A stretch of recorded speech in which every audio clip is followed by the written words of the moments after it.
ആയിട്ട് വളർന്നു. ഓരോ കുട്ടികളെയും തൊട്ടിലിട്ട് ആട്ടുമ്പോ ഈ അമ്മ പാടും അത്ര, ശുദ്ധോസി ബുദ്ധോസി നിരഞ്ജനോസി പ്രപഞ്ചമായാ പരിവർജിതോസി. അമ്മയാണ് ആദ്യത്തെ ഗുരു. വിവേകാനന്ദ സ്വാമികൾ വളരെ ഇഷ്ടപ്പെട്ട് പറയുന്ന ഒരു കഥയാണ് മാതൃകാ മാതാവാണ്, ഒരു ഐഡിയൽ മദർ. ഒരു അമ്മ എങ്ങനെ ഉണ്ടാവണം? കുട്ടികളെ വളർത്തുമ്പോ വേണ്ടാത്തരം പറഞ്ഞ് വളർത്തരുത്. നീ ആത്മാവാണ്, നീ പൂർണ്ണ വസ്തുവാണ്, ശുദ്ധനാണ്, ബുദ്ധനാണ്. ആ പ്രേമത്തോടെ പ്രിയത്തോടെ അമ്മ കൊടുക്കുന്ന പാലോടുകൂടെ ഈ ജ്ഞാനം അങ്ങോട്ട് പോകണമെന്നാണ്. ശങ്കരാചാര്യർ പറഞ്ഞു, അമ്മയുടെ പാല് കുടിച്ച് ജ്ഞാനികളായിട്ട് തീർന്നു ചിലരൊക്കെ എന്ന് പറഞ്ഞു. തപസ്തന്യം മന്യേ ധരണിധര കന്യേ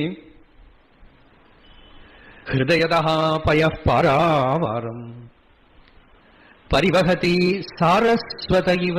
സാരസ്വതം എന്ന് വെച്ചാൽ ജ്ഞാനം. കുട്ടികൾക്ക് ചിലപ്പോൾ പഠിപ്പ് വന്നിട്ടില്ലെങ്കിൽ സാരസ്വതം കൊടുക്കും. സാരസ്വത ഇവ ദയാവത്യാദത്തം ദ്രവിഡ ശിശു ആസ്വാദ്യ തവയത് കവീനാം പ്രൗഢാനാം അജനി കമനീയ കവൈ കവിതാം. ആ പാല് കുടിച്ച് ഋഷികളായിട്ട് തീർന്നു എന്നൊക്കെ ചിലർ പറയുന്നത് ശങ്കരാചാര്യർ തന്നെ കുറിച്ച് ഓട്ടോബയോഗ്രഫിക്കലായിട്ട് പാടിയതാണിത് എന്നാണ്. എന്നുവെച്ചാൽ ആ ജഗദീശ്വരിയുടെ പാല് കുടിച്ച് മാതൃമാൻ പിതൃമാൻ ആചാര്യവാൻ എന്നാണ് ശ്രുതി പറയുന്നത്. ആദ്യത്തെ ഗുരു അമ്മയാണ്. അപ്പൊ അമ്മ എന്താ കൊടുക്കുന്നത്? അനുഭൂതി ഉണ്ടെങ്കിൽ ആ അനുഭവം അമ്മയുടെ പാല് കൂടെ കുട്ടിയിലേക്ക് വരും. വായു കൊണ്ട് പറഞ്ഞു കൊടുക്കുന്നു വേണ്ട, വെർബൽ ടീച്ചിങ് ആവശ്യമില്ല, ഡയറക്ട്ലി ഇറ്റ് ഗോസ്. അമ്മയുടെ അനുഭൂതി എന്ന് പറയുന്നത് കുട്ടിയുടെ ശരീരമായിട്ട് മാറും.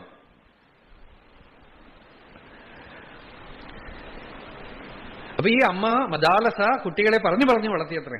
നീ ശുദ്ധനാണ്, നീ നിരഞ്ജനാണ്, നിനക്കൊരു ദോഷമില്ല, നീ പൂർണ്ണ വസ്തുവാണ്.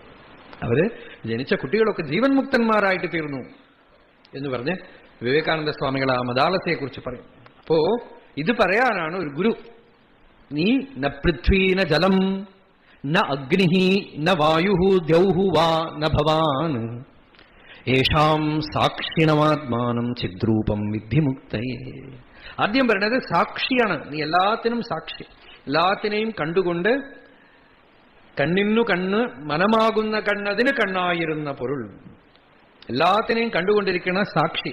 വിണ്ണാദിയ വിളക്കും കണ്ണാദിയ പൊറിക്കും കണ്ണാമ്മന കണ്ണുക്കും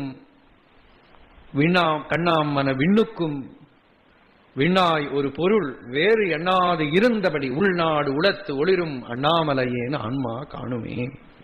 എല്ലാത്തിനും സാക്ഷി, സർവസാക്ഷിയായിട്ട് എല്ലാത്തിനെയും പ്രകാശിപ്പിച്ചുകൊണ്ടിരിക്കുന്ന ജ്യോതിയാണ് നീ. ഇതിങ്ങനെ എടുക്കുകയാണെങ്കിൽ കഴിഞ്ഞു. എന്നെ നോക്കണു. നിങ്ങള് ഈ നോക്കണ കണ്ണ്, ആ കണ്ണിന്റെ ഉള്ളിൽ